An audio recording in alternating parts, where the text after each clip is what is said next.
जो कुरान है उस सत्र का ज्ञान वो सही है, लेकिन उसमें ना पवित्र गीता में, ना पवित्र वेदों में, ना पवित्र कुरान शरीफ में, ना पवित्र बाइबल में उस पूर्ण परमात्मा की पूर्ण जानकारी नहीं है। उसके लिए ऑप्शन छोड़ रखा है।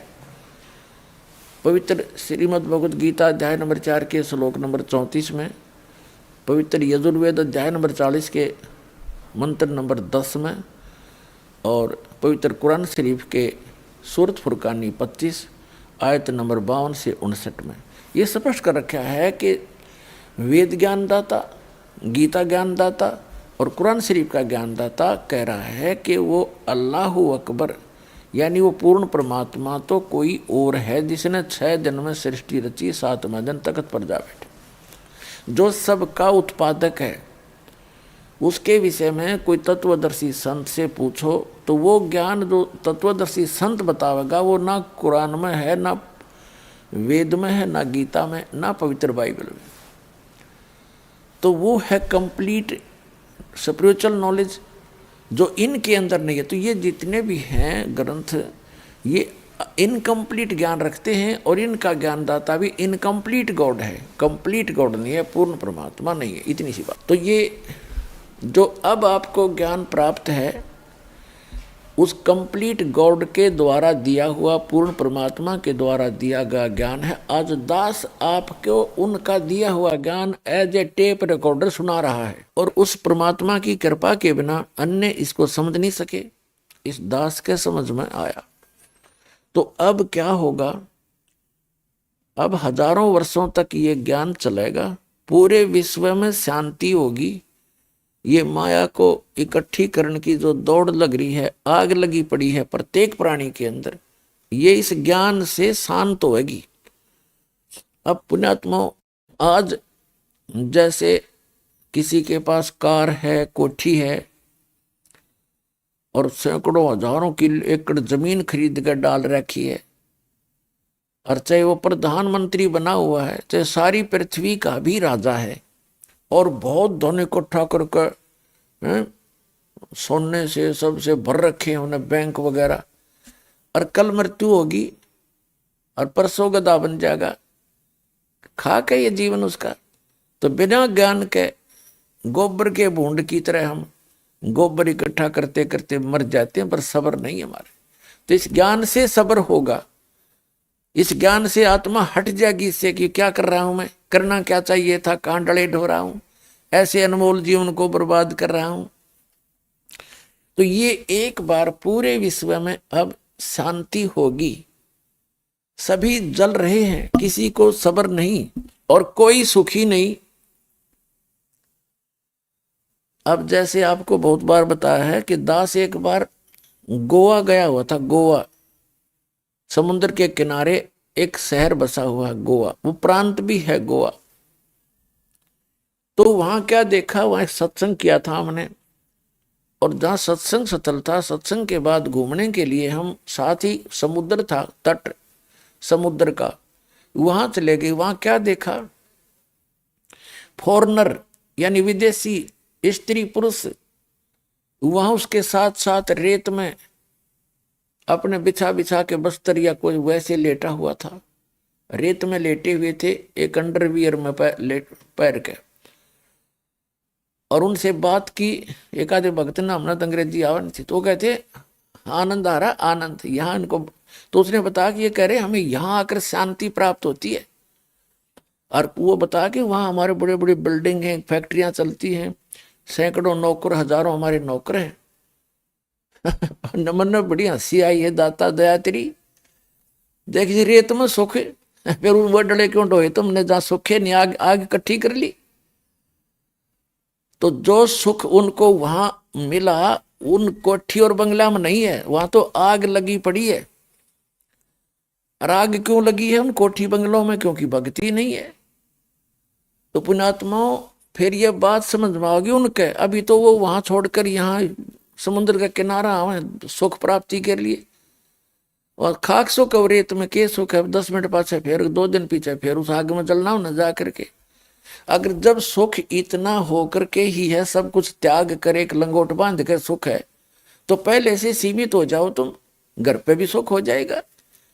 तो ये आपको दास ये ज्ञान देना चाहता है कि केवल कबीर साहब परमात्मा ने बताया है, पूर्ण ब्रह्म ने, साईं इतना दीजिए जिसमें कुटुंब समावे, हम भी भूखे ना रहे, अतिथि ना भूखा जाओ। ये धन मांगो और भक्ति करो डट के, और फिर आपको जो भी आवश्यकता होगी इस संसार की भौतिक आवश्यकता जो आपकी होगी, भगवान ढेर लगा देगा आपका आगे, अगर आवश्यकता पड़ी तो।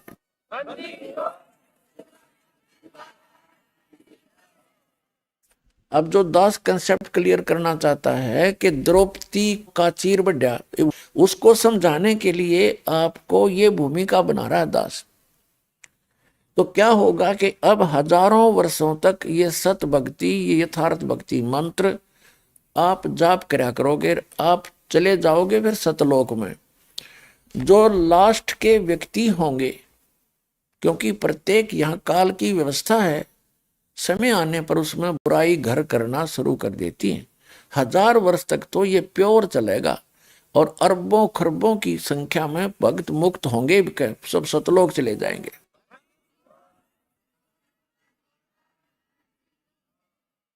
और फिर जो बाद के बचेंगे वो भगत तो होंगे, लेकिन उनमें बुराइयां घर कर जाएंगी, फिर वो पार नहीं हो सकेंगे। और उनके पीछे इस भक्ति से, क्योंकि ये यथार्थ भक्ति है, ये मूल मंत्र है, और ये भक्ति धन बहुत ज्यादा संग्रहित हो जाता है थोड़े ही सुमन से, तो वो भक्ति धन उनके साथ होगा। फिर ये काल उनकी कैसे दुर्गति करेगा। जैसे आपको प्रथम मंत्र दिया जाता है, उसमें श्री ब्रह्मा जी, विष्णु जी, शिव जी और दुर्गा जी, गणेश जी, इनकी मजदूरी दी जाती है। यह कोई पूजा नहीं है। पुण्यात्माओं, हम इस स्पिरिचुअल नॉलेज को बिल्कुल नहीं समझ पाए, हमारे को अध्यात्म ज्ञान कति नहीं था। हमने जैसे किसी से बैंक से लोन ले रखा है और उसका लोन हमने उतारना है, तो हम उसकी पूजा थोड़ी कर रहे हैं। सहर्ष देवांगे तो हम इंसान है, नहीं तो फिर इंसान भी नहीं, हम कर्तव्य नहीं निभा रहे अपना। ऐसे ही जैसे हमारा कोई बिजली का टैक्स है और हम बिजली खर्च कर रहे हैं तो उसका बिल भरना ही है। हम जाएंगे वहां नमस्ते करते हैं, वहां के कैशियर से जो लेता है या अधिकारियों से मिलते हैं, उनको प्रणाम करते हैं, सभ्यता से पेश आते हैं। तो हम उनकी पूजा करने नहीं जाते, हम अपना ऋण देने जाते हैं, जबकि टैक्स भी भरते हैं और प्रणाम भी करते हैं, क्योंकि सभ्यता यही कहती है। तो इसी प्रकार हम इन ब्रह्मा विष्णु महेश के ये जो हमारे ऊपर ऋण है, क्योंकि इनके लोक में हम रह रहे हैं, ये हमने इस मजदूरी दे देकर इनसे राहत प्राप्त करनी है। ये सिर्फ इतना काम है। और जब हम यहाँ से स्वदेश चलेंगे तो हमारे शरीर में कमल बने हुए, कमल बीन ये बैरियर हैं आत्मा के लिए सतलोक जाने में, बाधाएं हैं। तो वो बाधाएं इन मंत्रों से क्लियर पाएंगी आपकी, फिर आप पहुंचोगे त्रिकुटी पे। हमारे शरीर में कमल हैं, मूल कमल है, जैसे बैकबोन है रीढ़ की हड्डी, इस ये जा करके लास्ट में गुदा के पास समाप्त होती है। और उस जहां ये एंड होता है इसका, अंदर की तरफ, हमारे शरीर के अंदर की तरफ, इसके 2 उंगल ऊपर, लगभग 1 इंच ऊपर, एक कमल की शकल की, कमल के आकार की आंतड़ियां बनी हुई हैं। जैसे कमल के फूल के पत्ते होते, आंतड़ियों की ऐसी निशान से हैं। अब तो भक्ति है नहीं आपकी, तो वो ऐसे चिपके हुए हैं जैसे खाली ब्लेडर होता है। और जब भक्ति शुरू होगी तो उनके अंदर ये मंत्र से हवासी भरी जाएगी और वो अंदर की नसें तन जाएंगी। जैसे गाय भैंस का सतन पहुंचने से पहले, यानी उसमें जब दूध प्रवेश नहीं होता तब से पहले वो लटकते रहते, और जब बछड़ा और बच्चा छोड़ा जाता है, उसको चूसने की चेष्टा करता, वो तन जाते हैं ऐसे, तो उनमें दूध आ जाता है, उसी से तनते हैं। तो ऐसे ही वो कमल के आकार की जो छोटी छोटी सी आंतड़ियां हैं, इस भक्ति के मंत्र से वो तन जाती है। और अब वो ऐसे लटक रही हैं, अब वो जब खिल जाएंगी, ऐसे खुल जाएंगी तो अंदर से एक चमक निकलेगी, बिल्कुल सिरत लाइट जैसी, बिल्कुल बारीक सी। और तब वो समझो खिल गई। तो अब हम फिर हमारा वो क्लियर हो गया, ये समझ लो वो बैरिगेट क्लियर हो गया। हमने किसी कमल में प्रवेश नहीं करना है, क्योंकि ये तो एक रास्ते में आपके मार्ग में ये काल की दुकान है। इनमें जैसे बालक है, माँ बाप ने भेजा था बेटा खेत में रोटी देकर आ, रास्ते में कोई मेला है, वो कहीं मदारी रीछना चाह रहा है, कोई गाने गा रहा है, कोई चाट बेच रहा है, कोई खिलौने बेच है, तो वो बच्चा यदि उन खेलों को देखने लग गया तो वो वही खड़ा रह जाएगा और उस काम से वो नहीं पहुंच पाएगा। तो घर वाले गढ़ेंगे उसने, तो भेजा था कहाँ, वहां भूखा मरा, तू यहाँ बकवाद कर रहा। तो इस प्रकार हमने मार्ग में चलते समय उनको नहीं देखना है, अपना जो कर्तव्य है उनका टैक्स क्लियर पाओगा आपका।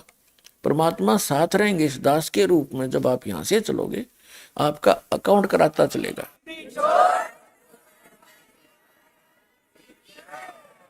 तो वहां आपको बहुत सा प्रलोभन दिया जाएगा कि आपका तो बहुत पैसा बच गया है, यहाँ पर आपका तो बहुत कमाई शेष है, देखो यहाँ पर ठाठ करो, ये करो, वैसे। तो आपने हाथ जोड़ लेने कि ना, इस छोड़ो इस कमाई ने। तो वो कमाई फिर वो क्या करेंगे, आपकी सतलोक जाने वाले अकाउंट में डिपॉजिट कर देंगे, अगर आप वहां उसके लोक में प्रवेश नहीं करोगे। ये तो रेस्टोरेंट खोल रखे इन्होंने, आपसे टैक्स लेते हैं, आपकी पूंजी नष्ट करवा देते हैं। जितने भी स्वर्ग हैं ये रेस्टोरेंट है। तो फिर आप जाओगे, इसके ऊपर है फिर सावित्री और ब्रह्मा जी का कमल है। अब जैसे ये चैनल होते हैं ना, टीवी में चैनल होते हैं, तो कार्यक्रम तो कहीं और हो रहा है और हम देख रहे हैं टीवी पे। अब जैसे आजकल बिजनेस भी हो रहा है, इंटरनेट से हो जाता है, ऐसे ही समझो। तो वो कहीं और है मार्केट, लेकिन इंटरनेट से आजकल बिजनेस के भी लेन देन हो करके सौदा बेचा और परचेज हो रहा है, ऐसे ही समझो तुम। तो ये तो एक इंटरनेट का सिस्टम है हमारे शरीर के अंदर, उस गॉड का, परमात्मा का। फिर उसके बाद हम नाभि कमल में विष्णु और लक्ष्मी जी का एक कमल है, उसकी 8 पंखड़ियां हैं, सावित्री ब्रह्मा वाले की 6 पंखड़ियां हैं। फिर ये दोनों सतनों के बीच में यहाँ एक कमल है, रीढ़ की हड्डी के साथ चिपका हुआ। ये शंकर भगवान जी का, पार्वती जी का ये यहाँ बैरियर है, इनका कमल है। इनका भी आपको मंत्र दिया जाता है। उसके बाद ये कंठ कमल है, ये कंठ है, इसके बैक में ये रीढ़ की हड्डी या थोड़ा सा बैंड होती है इससे पहले, तो यहाँ ये थोड़ी सी चौड़ी ज्यादा है। तो यहाँ पर वो दुर्गा जी का स्टेशन है, बैरिगेटर है, बैरियर समझो इसको। उसकी 16 पंखड़ियां हैं और शंकर भगवान वाले कमल की 12 पंखड़ियां। इसके बाद फिर आगे जाएंगे, चिरकुटी पर पहुंच जाएंगे। चिरकुटी तो एक कॉमन इंटरनेशनल एयरपोर्ट समझ लो, वहां तो सभी साधक जाते हैं। वहां जाने के बाद फिर उनको 3 रास्ते हो जाते हैं, त्रिवेणी बोलते हैं उसको, 3 रास्ते। तो उस त्रिवेणी का जो सामने वाला रास्ता वो ब्रह्म रंध्र कहलाता है, बीच वाला वो किसी से नहीं खुलता, वो केवल इस दास से प्राप्त मंत्र से, जो परमात्मा कबीर जी ने दिया है, उससे ही खुल सकता है, सतनाम से। तो जो सारा कुछ दास जो बताना चाहता आपको कि फिर क्या होगा, जो पार नहीं हुए वो क्या करेंगे, उनके ये मंत्र बच जाएंगे, कमाई उनके साथ होगी, पार वो हुए नहीं। अब जैसे कोई व्यापारी है और पैसा लेकर पैसा कमा लिया उसने और फिर पड़ गया गलत आदत में, तो जितनी कमाई करी थी होटलों पे, बदमाशी में, फिल्म देखने में, ठाठ करने में बर्बाद कर देता है। तो जो भक्त यहाँ रह जाएंगे उन्हीं में से ये काल ऊपर स्ट्रोक करेगा। इसने इस ब्रह्मलोक के अंदर एक ब्रह्मांड में ब्रह्मलोक बना रखे है। ब्रह्मलोक में एक इंद्र, महाइंद्र का लोक है, महाइंद्र, उसको महास्वर्ग बोलते हैं। उससे आगे है फिर नकली सतलोक, नकली अलखलोक, नकली अगमलोक और आगे डुप्लीकेट अकय लोक, अनामी लोक बना रखे। तो इन पुण्यात्माओं को जिन्होंने सतनाम का जाप कर प्राप्त है और वो पार नहीं हुए और सार नाम भी प्राप्त है, वो पार नहीं हुए, क्योंकि पार तो कोई गलती कर दी उसमें भी रह जाओगे तुम, बेशक तीनों नाम प्राप्त हो गए। तो उनको फिर जो सार नाम प्राप्त है उनको अकय लोक में, उसमें अगम लोक में रखता है, अगम लोक में। और जो दूसरा सतनाम तक प्राप्त है वो अलख लोक और उस सतलोक में उनकी कमाई के आधार से रखता है, या नकली सतलोक अलख लोक में। और फिर वहां से भी उनके फिर पुण्य बच जाते हैं, उनको फिर ये क्या करता है, उन्हीं आत्माओं में से, जैसे ब्रह्मा जी की मृत्यु होगी, जब इसके 100 वर्ष पूरे हो जाएंगे तो दूसरा ब्रह्मा उत्पन्न करके दुर्गा के संयोग से अपने पुत्र रूप में ये उस स्थान पर उसको कोमा में रखता है, उस रजोगुण प्रधान क्षेत्र में। जिन्होंने इस दास के सत्संग बहुत सुन रखे हैं वो आसानी से समझ सकते हैं। आज डिटेल नहीं बताऊंगा, आज दास दूसरे जो उद्देश्य सत्संग का वो अन्य है, उसकी भूमिका बना रहा हूं, तब आपके समझ में आवेगा। नहीं तो आज तक आपने उआबाई सुन रखी है, तत्व ज्ञान किसी से बताया नहीं, सब जो है ना एंड बैंड मार करते, हमारा अंतःकरण खराब कर डाला, हमें विद्वान बना दिया नकली। अब परमात्मा का सच्चा ज्ञान आता है तो 36 मन में पता नहीं कितने ऑब्जेक्शन खड़े हो जाते हैं, ऐसा नहीं वैसा नहीं। और पहले जो आप बकवाद सुन रहे थे उसमें क्या, वो कहाँ से आधार था आपका, वो सारा सच्चा मान रखा आपने। और ये प्रमाण के साथ दिखाता है दास, एक पॉइंट को क्लियर करने के लिए 6 प्रमाण दिखाता हूँ, और फिर भी मन बकवाद करता है। तो मन तो ये काल है, इसकी नहीं सुनना, अब परमात्मा की बात पर अमल करना, आपका कल्याण होगा।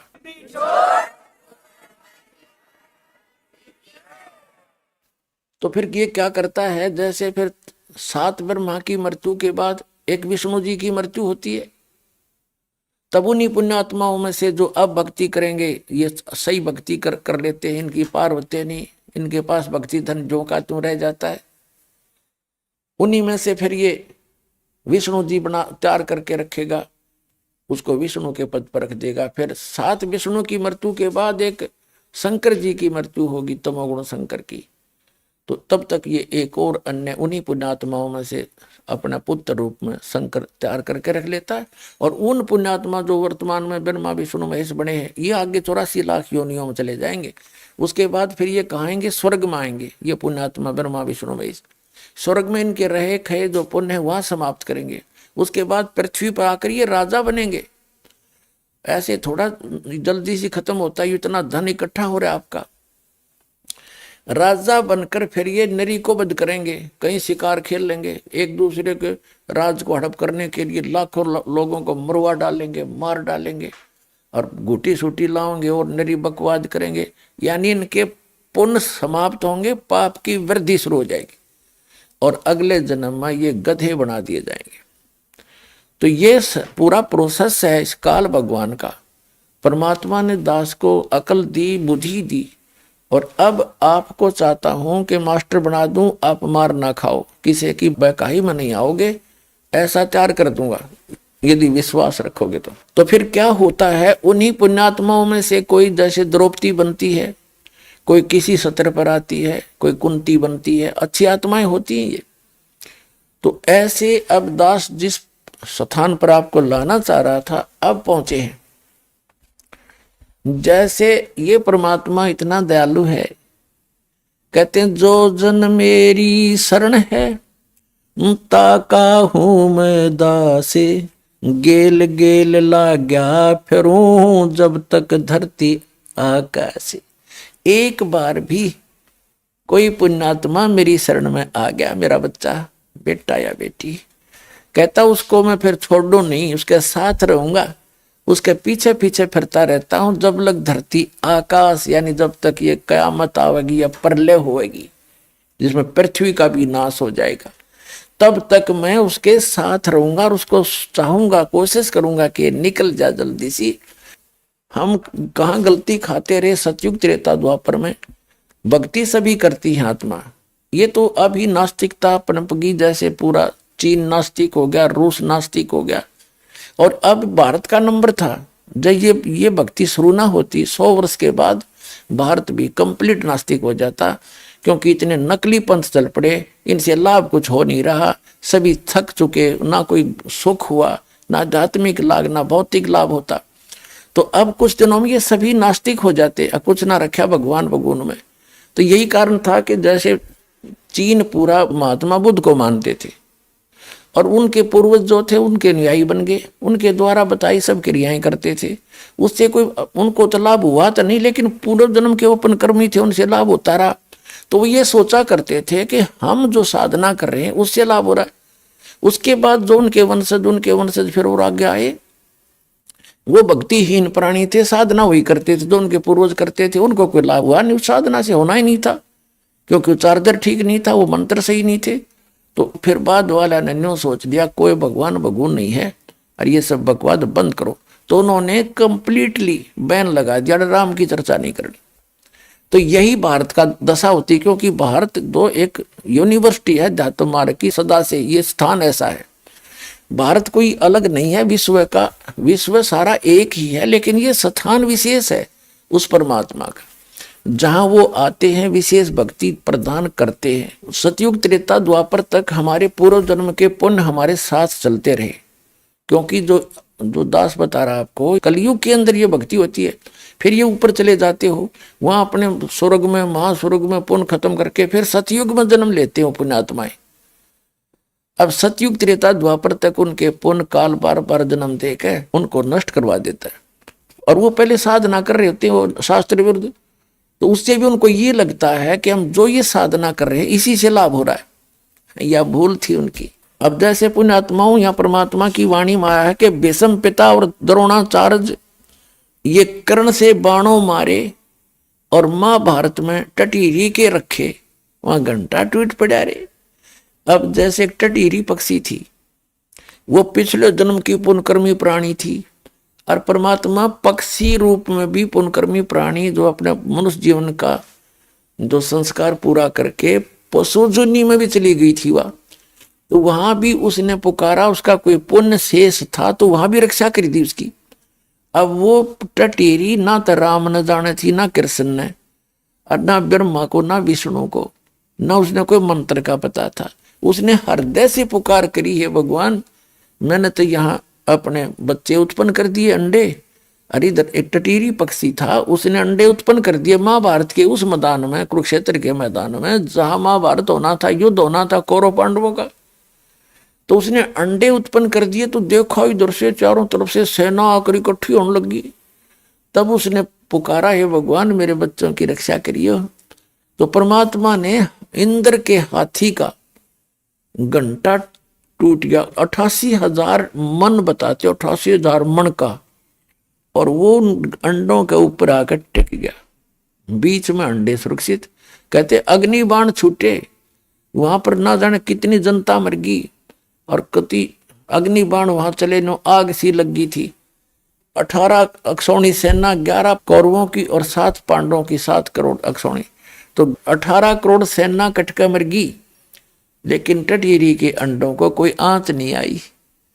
तो अब कोई नो सोचा कि जो वह भक्ति करे थी, उसने रामकृष्ण का भी ना पता था, हृदय से पुकारा, तो उसका जो पूरा संस्कार था उसको भी वो पूर्ण परमात्मा ही देता है। श्रीमद् भगवत गीता अध्याय नंबर 15 के श्लोक नंबर 16 और 17 में 3 पुरुष हैं। एक सरपुरुष, ये तो ब्रह्म है, जो स्वरूपी निरंजन काल 21 ब्रह्मांड का स्वामी, और अक्षर पुरुष है, ये 7 संघ ब्रह्मांड का मालिक है, ये भी इनकम्प्लीट गॉड है। और उत्तम पुरुष है तू अन्य, गीता जी के 15वें अध्याय के 17वें श्लोक में, उत्तम पुरुष है तू अन्य परमात्मा इति उदाहरते, ये लोग तिरम अविश्य विवृति अवैश्वर है। उत्तम पुरुष तो इन दोनों से सरपुरुष अक्षर पुरुष है, कोई और है, और वही तीनों लोकों में प्रवेश करके सबका धारण पोषण करता है, और वही वास्तव में अविनाशी है, वही परमात्मा कहने योग्य है।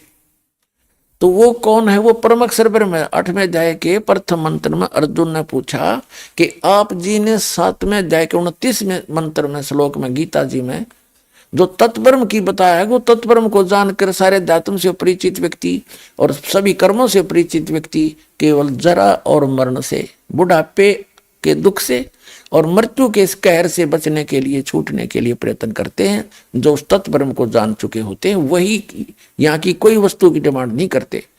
तो अर्जुन ने पूछा 8वें अध्याय के प्रथम मंत्र में, फिर किम तत्परम, वो तत्परम कौन है, क्या है?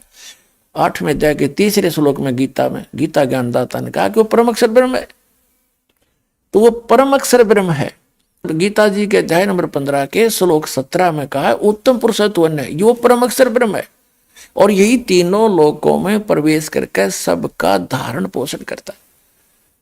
जब भी इन ब्रह्मा विष्णु महेश पर भी आपत्ति आती है, क्योंकि ये भी तो उसी के बच्चे हैं, इसी की साधना करके ये इस पद को प्राप्त है, तो इसका इन्होंने वादा किया है कि जो जन मेरी शरण है ताका हूं मैं दास, और गेल गेल लाग गया फिर जब तक धरती आकाश।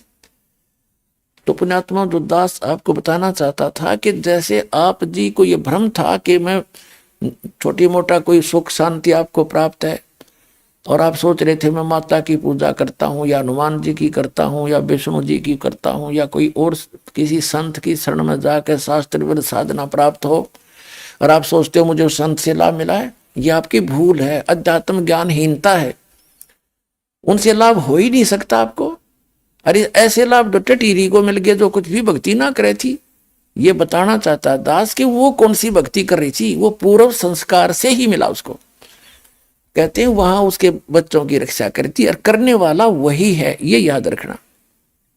कौन है वो? अल्लाह अकबर है। वो अल्लाह बड़ा, अल्लाह अकबर माने बड़ा भगवान, अल्लाह कबीर, यानी हम उसको पूर्ण परमात्मा, परम अक्षर ब्रह्म, उत्तम पुरुषत्व वो कहते हैं। वही सबके काम सारता है, उनके संस्कार वश भी वही आकर के वो पूरे करता है। कहते हैं सोचल छिद्र मैं करूं अपने जन के काज। अब जैसे दास आपको बताना चाहता है कि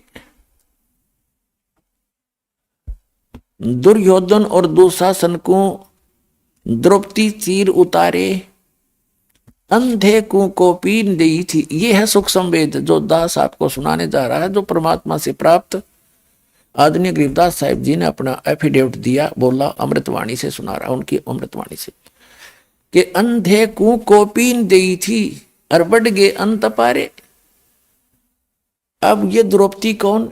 ये भी उसी की बेटी, उस परम अक्षर ब्रह्म की। उसने कभी इस भक्ति युग में, सतयुग, कलयुग के भक्ति युग में जो भक्ति की हुई थी, पार हुई नहीं, निर्भाग यही रहेगी है। और फिर वो ऊंचे ऊंचे लोकों में रही, फिर वहां से। अब जैसे दुर्गा जी ने श्राप दिया था ब्रह्मा जी को, और गायत्री और पोपवती को उन्होंने झूठ बोली थी, तो उसके बाद इस काल ने भी इसको श्राप दिया था कि तू द्रौपदी के रूप में जागी और तेरे 5 पति होंगे। जैसे ब्रह्मा जी को तो श्राप दे दिया था दुर्गा ने कि तेरी पूजा जग में नहीं होगी, और तेरे जितने भी अनुयायी होंगे उनको अध्यात्म ज्ञान तो होगा नहीं, लोग उनको ब्राह्मण पंडित समझा करेंगे, और वो लोग दुनिया को ठग ठग खाएंगे, अपना कर्म बिगाड़ेंगे, और तेरे जैसे झूठे होंगे। ब्रह्मा जी ने एक झूठ बोल दी थी कि मुझे भगवान मिल गया। उसकी गवाही दे दी थी गायत्री और पोपवती, 2 लड़कियों ने। तो गायत्री को श्राप दिया था कि तू गाय के रूप में जन्म लेगी और तेरे कई सांड पति होंगे, कई बैल पति होंगे। पोपवती को दिया था श्राप के तू एक गंदी स्थान पर उत्पन्न होने वाली जड़ी बूटी बनेगी। तो फिर उसने श्राप दिया ब्रह्म ने, काल ने, कि तूने इनको श्राप दिया है तो अब मैं तुझे श्राप दूंगा। तू कौन होती है मेरे इस विधान में भंग डालने वाली? तो दुर्गा जी को श्राप दिया था कि तू द्रौपदी रूप में जाएगी और तेरे 5 पति होंगे। तो ये पूर्व निर्धारित, यानी पावेगा अपना कियारे, भोगेगा अपना कियारे, तो तब तक ये अपना कर्म ही पूर्व जन्म का भोग रहे होते हैं। अब पुण्यात्मा परमात्मा जो है, जैसे द्रौपदी जो है दुर्गा के लोक से आई हुई उसकी निज आत्मा है। जैसे किसी की बेटी दुखी होती है, विवाह कर दिया पुत्री का, और आगे पति निकम्मा मिल गया, शराब पी और कुटे उसने, घर से बाहर खड़ी कर दे, तो माता पिता उसको सुनकर स्वयं उससे भी ज्यादा दुखी होते हैं। तो द्रौपदी के साथ जो कष्ट आ रहे थे, तो दुर्गा जी उतनी ही पीड़ित हो रही थी, उसको ये सजा ऐसे मिली थी। लेकिन जो आत्मा दुर्गा के लोक से द्रौपदी रूप में ऊपर हुई थी, हम सभी हैं तो उस पूर्ण परमात्मा के ही बच्चे, तो उसको मालूम था कि इसके जीवन में उस परमात्मा को पता है कि ये कष्ट आएंगे, और वो उनकी एक विशेष आत्माएं होती है पुण्यात्माओं। जैसे एक सम्मन नाम का मनियार था, उस समय परमात्मा आए हुए थे काशी में, एक सतगुरु का रोल कर रहे थे। अपने सतगुरु की इज्जत बचाने के लिए उसने अपने बच्चे की गर्दन भी काट दी थी। तो पुण्यात्मा परमात्मा ने फिर उसको जीवित कर दिया उसके सामने, लेकिन उसका भाव देखा उसने, नूना था, छोरा मरो चाहे जियो लड़का, वो तो उद्देश्य नहीं था अपने गुरुदेव की मेहमानी में कोई फर्क ना आ जा। तो वो सारी जाने कहते नुकते ऊपर रीत जाएगा रे, करोड़ कर्म जल जा तुम्हारे। तो वो विशेष आत्माओं में होती है भगवान के दरबार में। ठीक है, जो जैसा कर रहे हो भक्ति वो तो लाभ देगा ही देगा, लेकिन वो विशेष आत्मा में होती है जो पार ना हो पाती फिर भी, तो उनमें से एक द्रौपदी थी ऐसी आत्माओं में से जो परमात्मा के नाम पर कभी उसने सैक्रिफाइस किया था। तो ऐसी आत्माओं को विशेष आत्माओं में गिना जाता है।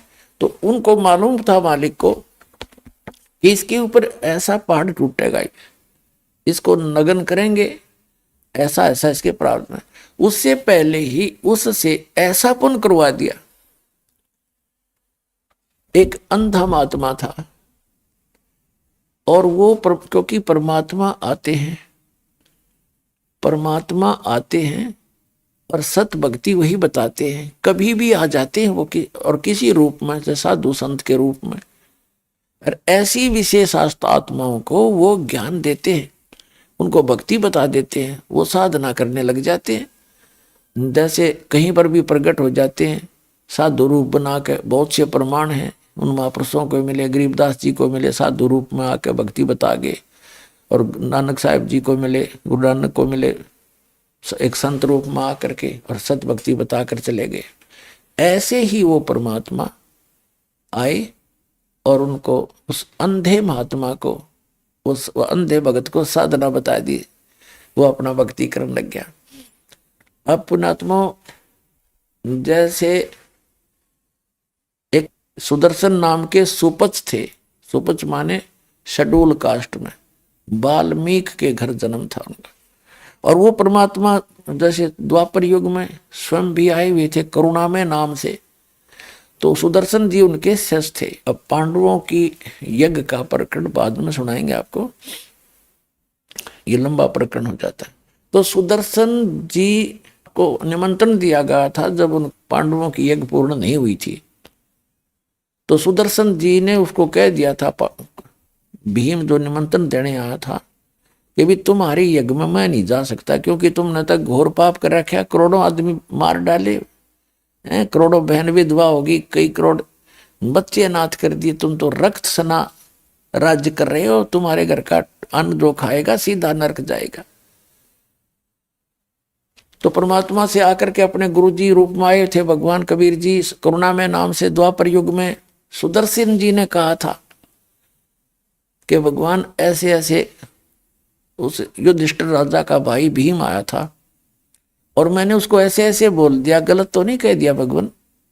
परमात्मा ने कहा कबीर जी ने, करुणामय जी ने, कि बेटा बिल्कुल सही कहा, आपने बिल्कुल सही कहा, और बच गए बढ़िया रहेगा, ना तो नरक है नेरा, वहां जो रोटी खाओगा नरक में जाएगा, और वो फिर आओगे बेटा उनका यज्ञ पूरा ना हो। तो सुदर्शन जी ने सोचा तू खिसक ले यहाँ तक। सुदर्शन जी तो चले गए सैर सपट्टे को अपनी झोपड़ी छोड़ के, और पांडवों ने ताना ही था, कृष्ण जी लाए फिर उनको दोबारा। अब सुनाऊंगा कथा बाद में, पहले एक आपका कंसेप्ट क्लियर करना चाहता हूं जो दास आपको सुनाने जा रहा है, क्योंकि ये इतना मार्मिक ज्ञान है आपने आज तक सुना ही नहीं, और वो अधूरा ज्ञान आपके अंदर खचाखच भरा हुआ है, इनकम्प्लीट, और वो जब तक निकलेगा नहीं इसे उदाहरण दिए बिना। तो सुदर्शन जी चले गए, उधर से कृष्ण भगवान उन सबको लेकर गए कि तुम चलो और हाथ पैर जोड़ो, सुदर्शन को लाओ, उसी से तुम्हारा कल्याण होगा। सुदर्शन जी तो झोपड़ी छोड़ के वहां स्वयं परमात्मा कबीर जी सत्य पुरुष, अमर पुरुष, परम अक्षर पुरुष सुदर्शन रूप बना कर बैठ गए। तब पांडवों का यज्ञ पूर्ण किया। नाम सुदर्शन का, कहते करे करावे साइया मन में लहर उठा, दादू सरदर जीव की आप बगल हो जा।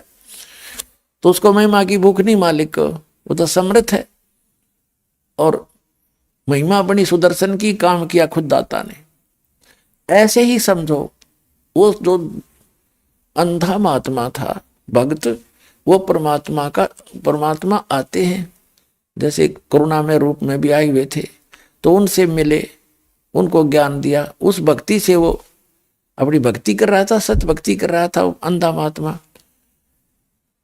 तो वो किसी कारणवश अंधा महात्मा तो कहीं और चला गया। उधर से परमात्मा को मालूम था कि द्रौपदी का विवाह होने वाला है और ये चली जाएगी, फिर यहाँ इसको मेल हो नहीं पाएगा, कोई आगे समस्या पैदा हो जाएगी। ये राजा लोग इसे खतरनाक होते हैं और फिर शायद व्यवस्था ना बने इस बेटी को कोई भक्ति भाव की।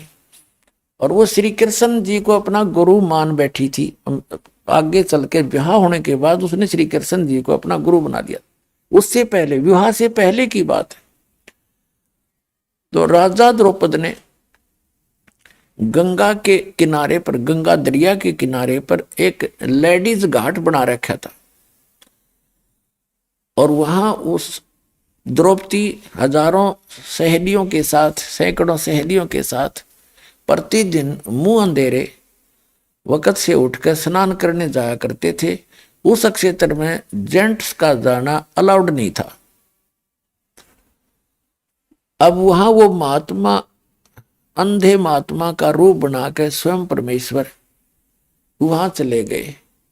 एक लंगोट था, तन पर बांध रखा था। वो महात्मा ऐसे ही बांधा करता था और वहां आसपास वो वेल नोन था, सभी जानते थे त्यागी ब्रागी महात्मा है। और लेकिन वो जंगल में अधिक रहता है, जल्दी मनुष्यों के रूबरू बहुत कम होता है।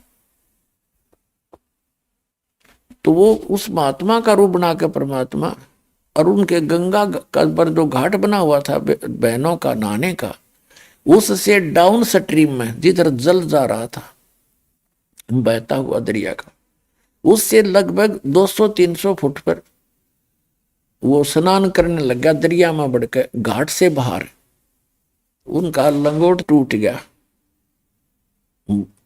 उनका लंगोट जो एक बांध रखा था, कोपीन बोलते, एक लंगोट ही बांधते पर्दे पर, उसको कोपीन कहते हैं। ओनली 6-7 इंच चौड़ी वो एक पट्टी सी होती है। और कमर के ऊपर जैसे बेल्ट बांधते हैं, ऐसे एक धागा बांध लेते हैं, वो डोर के उसको आगे पीछे लपेट लेते हैं, दैट्स ऑल। तो वो संत, वो लीला देखो, दास अब उसको अंधा महात्मा ही कहेगा, क्योंकि मालिक उसका रोल, जैसे हम सुदर्शन को ही महिमा देते हैं, तो अब भी उस अंधे महात्मा के ही रोल में मालिक रोल कर रहे थे, ऐसा ही बताएंगे। तो अंधा महात्मा स्नान कर रहा था और उसकी लंगोट टूट गया।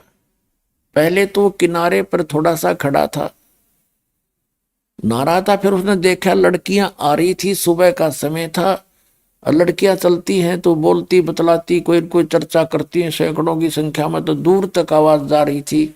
महात्मा जी ने सोचा कि आप तो गलत आ गया, मैं तो यहाँ कोई लेडीज घाट दिखा है। ऐसी लीला करते हुए वो अंधा महात्मा गहरे पानी में चला गया कि मैं एक लंगोट में हूं और बच्चे आगे हैं, लेडीज हैं, और मुझे शर्म आवेगी बच्चों के सामने।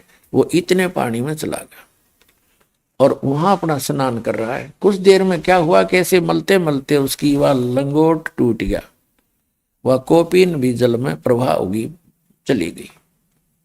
अब वो निवस्त्र हो गया। अब उस द्रौपदी जब किनारे पर पहुंचे, देखा आसपास एक साधु स्नान कर रहा है, और जो पुण्य आत्मा होती है उनको भगत दिख जा या कोई साधु रूप में दिख जाओ, भी भगत ही होता है, भगवान का प्यारा जो मालिक को याद कर रहा होता है। तो उसके लिए उसकी एक विशेष तरफ बनती है। तो द्रौपदी ने सोचा महात्मा है और भगवान की चर्चा करेंगे इससे। जब ये स्नान करके बाहर आ जाएगा तब तक हम भी स्नान कर लेती हैं। उन्होंने ऐसा सोचकर वो स्नान करने लगी। घंटा आध घंटा उन लड़कियों को लगा। नहाकर कपड़े बदल बदल कर वो खड़ी हुई, देखा महात्मा चला तो नहीं गया।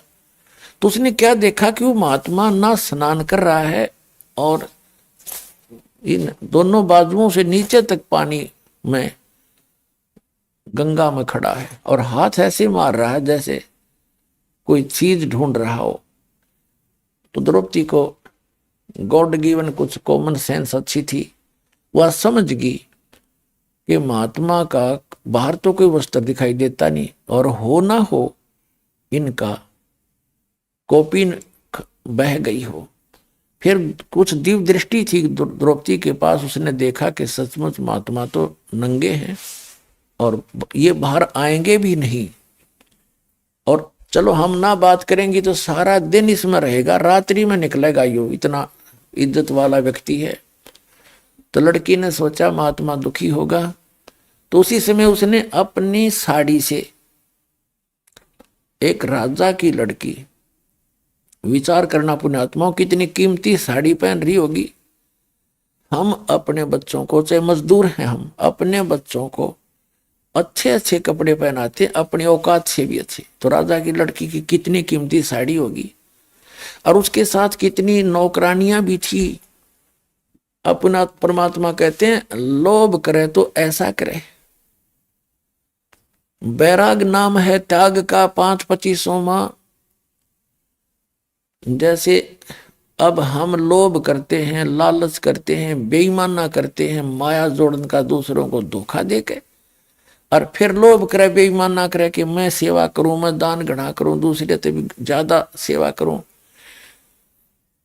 वो बेईमान ना करे। जैसे द्रौपदी ये भी कह सकती थी अपनी बांदी को, नौकरानियों को, कि इनको कपड़ा डाल दे। वो साड़ी की साड़ी डाल देती। उसको मालूम था नौकरानियों को, एक साड़ी रानी के कहने से, राजा की लड़की के कहने से दूंगी तो मुझे 10 देगी जाते ही। लेकिन उसने वो भी चांस उनको नहीं दिया। द्रौपदी ने स्वयं अपनी साड़ी का एक बिलाहात, एक गट बोले हैं ना पंजाबी में, हिंदी में बिलाहाट देसी भाषा, यानी 9 इंच के लगभग साड़ी पाड़ी अपनी और उस पानी में बहा दी। अब महात्मा का हाथ लग जाएगी, हाथ ऐसे मार ही रहे थे वो पानी में। तो क्या देखा, वो नहीं लगी, हाथ साइड से निकल गई।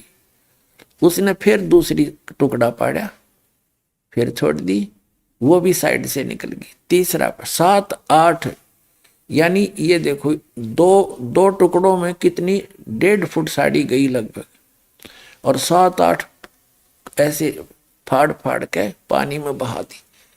तो थोड़ी ही टुकड़ा बचा एक साड़ी में। तब उसने सोचा कि ये तो बात नहीं बनेगी। एक लंबी लकड़ी लाई उठा कर जंगल से, लंबी, और उसके कोपीन लपेट दी। कोपीन आकार की साड़ी का कपड़ा लपेट के, और धीरे धीरे जाकर जहां महात्मा हाथ मार रहा था उसके निकट कर दी। तो उस महात्मा के हाथ लगी। हाथ लगते ही उसने देखा, भगवान का शुक्र मनाया, ये भगवान बड़ी दया करी आपने, दाता आप तो इसमें दरिया में भी मेरी इच्छा पूरी कर दी। फिर उसने सोचा था कोई वैसे स्वाभाविक कपड़ा आ गया होगा, चीथड़ा पाटा हुआ कोई कतर सी। फिर उसने देखा कि नहीं, ये तो बहुत कीमती साड़ी है, और साड़ी का टुकड़ा प्रॉपर वैसे किसी ने भेजा है। तो कोई बहन बेटी ने, इन्हीं में से किसी ने दया करी। तब आशीर्वाद दिया उसने कि हे बेटी, आज तने मेरी इज्जत राखी, मेरा पर्दा रखा, भगवान तेरी इज्जत राखे और तने घणाए देवे। कहते साधु बोले सहज सुबह, और जो चावे सो कर दे। अब जब तो उस लड़की का को नहीं ध्यान रहा कि एक टुकड़ा साड़ी का दिया था, उसको तो अनगिन साड़ियां पड़ी थी। लेकिन जब उसका विवाह हो गया उस लड़की का, द्रौपदी का, और पांडव जो है राज हार गए जुए में कौरवों से, और अंत में चाल खेली। क्योंकि एक दिन द्रौपदी ने, राजा युधिष्ठिर ने उसका शीशे का महल बनाया था, शीश महल, उसमें शीशे लगा रखे थे। और दुर्योधन को आमंत्रित किया। तो द्रौपदी आई थी पानी का घड़ा भर के अपना नीचे से ऊपर महल में, बाहर से वहीं से साथ में कुएं होते थे राजाओं के, और उधर से दुर्योधन आ रहा था। दुर्योधन की टक्कर लगी शीशे में, शीशे की दीवार थी, उसने दिखे पारदर्शक थी, उसने दिखा को ना और अच्छी तरह गिर गया डडाम देसी। द्रौपदी हंसन लगी। एक तो उसने मजाक किया था एक देवर समझ के, और कहा था कि अंधों की संतान अंधी ही होती है। और यहां परमात्मा ने निर्णय दिया है सुख संवेद में, उस कबीर भगवान ने कहते हैं साधु साधु सजन और सोना गोल्ड ये टूट जुड़े 100 बार, और दुर्जन और पाका कलश एक धक दरार।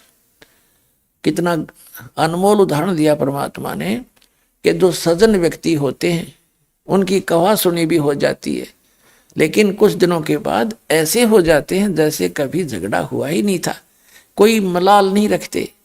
संत और सजन, साधु भगत और सजन यानी जेंटलमैन, और सोना गोल्ड उसने कितना तोड़ के और फिर दोबारा किसा ही बना दे वैसा ही बन जाता है, उसमें निशान भी नहीं रहता, उसी तरह जुड़ जाता है। और नीच आत्मा नकमी आत्माएं एक के बात में इतना दूर हो जाती हैं, इतना जुल्म तोड़ देते हैं, इसने न्यू कर दूंगा, इसको मार डालूंगा, वो धुमस्तार देता है। वो कहते दुष्ट इंसान होते। और पक्का घड़ा एक के धक्के में दरार हो जाती है, दोबारा नहीं मिल सकता, तो 100 ट्राई कर लो। उसको मिलाओगे तो और तरह का हो जाएगा, उसका सिमट शामट ला के थोड़ी बहुत की तो जोड़ जुगाड़ कर लेते हैं, तो वह चीज नहीं रहती इसमें, वो बकवास नारी दिखेगी। तो यहाँ कहते हैं दुर्जन संत सजन और सोना टूट जोड़े 100 बार, और दुर्जन निकम्मी आत्मा और पाका कलश एक के धक दरार। एक के धक्के में, एक के बात में वो इतने दुष्ट बन जाते हैं। तो दुर्योधन उस दुर्जनों में से था। द्रौपदी ने सिंपल सी बात मजाक में कहा था, क्योंकि धृतराष्ट्र अंधा था, धृतराष्ट्र के पुत्र थे दुर्योधन, उसने मजाक में कह दिया कि अंधा अंधे होते हैं, अंधों की संतान अंधी ही होती है। इससे बात का दुख मान गया, अकांड दे टाइम इसकी बेइज्जती करूंगा, दिखाऊंगा इसको झटके। उस दृष्टिकोण से, उस अपनी दुष्टता के आधार से युधिष्ठिर से कहा कि तू द्रौपदी को दाव पर लगा दे, हो सकता तेरा सारा राज ही आ जाए। द्रौपदी देखो इन लोगों की, इनके इतिहास पढ़ा करते हम, ये महाभारत पढ़ने की चीज है। अपनी पत्नी को दाव पर लगा दिया, और हम इन तो शिक्षा ग्रहण करना चाहते। दुर्योधन युधिष्ठिर ने अपनी पत्नी यानी द्रौपदी को दाव पर लगा दिया, हार गया। अब वहीं भरी सभा में 500 पांडव बैठे हैं, और भीष्म पितामह द्रोणाचार्य और कर्ण, ये 3 ऐसे महापुरुष थे, इनके मुकाबले में वहां कोई इतना योद्धा नहीं था तीनों के। और भीष्म पितामह तो उनका जो दादा था, और द्रोणाचार्य उनके गुरु, और कर्ण भी योद्धा। वहां बैठे विदुर बैठा, दुर्योधन का चाचा, पांडवों का 2 चाचा था, और 500 पांडव बैठे। एक बांदी ने जाकर बताया द्रौपदी को कि द्रौपदी आज तेरी इज्जत उतारेगा दुर्योधन, तुझे नग्न करेगा भरी सभा में, और तेरे को राजा युधिष्ठिर ने जुए में हरा दिया, तो वो हार गए, तेरे को दाव में लगा दिया था। तो द्रौपदी ने पूछा कि सभा में कौन कौन बैठे हैं, कि भीष्म पितामह, द्रोणाचार्य, कर्ण, चाचा विदुर, और साथ में तेरे 500 पति विराजमान है, और 101 वो भाई बैठे हैं, दुर्योधन और भी बैठे। तो द्रौपदी कहने लगी इतनी सभा में ऐसी गलती होती है, वहां इतने आदमी बैठे हों तो कैसे ऐसी बकवास कैसे कर देगा दुर्योधन। निकम्मी क्या बात करी। इतने में दुर्योधन ने भेजा दुशासन अपना भाई खिला पकड़ के उसको, द्रौपदी को ला पकड़ के जाके उसको द्रौपदी से कहा कि चल आज दिखाएंगे तेरे को हम अंधों की संतान अंधी हैं या आंखों वाली। पकड़ के बाल घसीट के लाया द्रौपदी को, रोती चिल्लाती रही, वहां लाके खड़ा कर दिया। दुर्योधन ने कहा दुशासन हम तो अंधों की संतान हैं, अंधे हैं, हमें कुछ दिखाई देता नहीं, इसको निवस्त्र कर दे, इसकी साड़ी उतार दे। अब ज्यों ही दुशासन उसके साड़ी उतारने के लिए आगे बढ़ा तो उसने पहले तो देखा अपने 500 पतियों की ओर। उसने ये सोचा था कि ये देख लेंगे क्या, अब इनको धमका देंगे, लेकिन उन्होंने नीची गर्दन कर ली क्योंकि वो हार चुके थे, वो भी बंध गए थे वचन से। फिर उसने देखा भीष्म पितामह द्रोणाचार्य की ओर, उन्होंने भी कोई उत्तर नहीं दिया, नीची गर्दन कर ली, क्योंकि वो भी उस गंदे अन्न को खाकर, युधिष्ठिर के अन्न को खाकर उनकी आत्मा मलिन हो गई थी। तब उस समय जब वो साड़ी उतार रहा था और परमात्मा बढ़ा रहा था, उस समय क्या हुआ कि एक था वहां भगत बीज, विदुर खड़ा हुआ। विदुर ने खड़ा होकर कहा कि रे दुर्योधन, तुम किसकी इज्जत उतार रहे हो भले व्यक्ति, तुम चाचे ताऊ और तुम्हारी बहू, दुनिया तुम्हें थूकेगी, धिक्कारेगी तुम्हें, तुम क्या कर रहे हो, कुछ तो अकल ते काम ले ए भले पुरुष। कहते हैं सूक्ष्म वेद में आदरणीय गरीबदास साहिब जी ने बताया है कि विदुर कहे ये बंधु थारा और एक के कुल एक के परिवार। विदुर के मुख पर लगा थपेड़ा कि तू तो है पांडवों का चेहरा, तू तो है बांदी का जाया। और भीष्म कर्ण और द्रोण मुस्काया।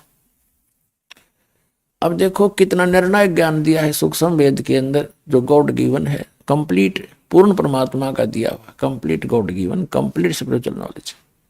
इसमें गरीबदास साहिब जी ने बताया है कि सूक्ष्म वेद में प्रमाण दिया है कि एक व्यक्ति था उस सभा में, उस पंचायत में, जो पंचायती होना चाहिए। पंचायती अगर कहीं पंचायत में गया है और सच की बात कहे, न्याय की बात कहे, कोई नाराज रहे चाहे राजी रहे, उसकी बात को नहीं मानता है तो पंचायत छोड़कर चला जाना चाहिए, वहां रहने में भी दोषी हो जाता है। तो विदुर ने जब न्याय की बात की, एक था वहां पंचायती, उसने खड़ा होकर कहा, अरे विदुर कहे ये बंधु तुम्हारा भाई बंध है और एक के कुल तुम्हारा एक ही परिवार है।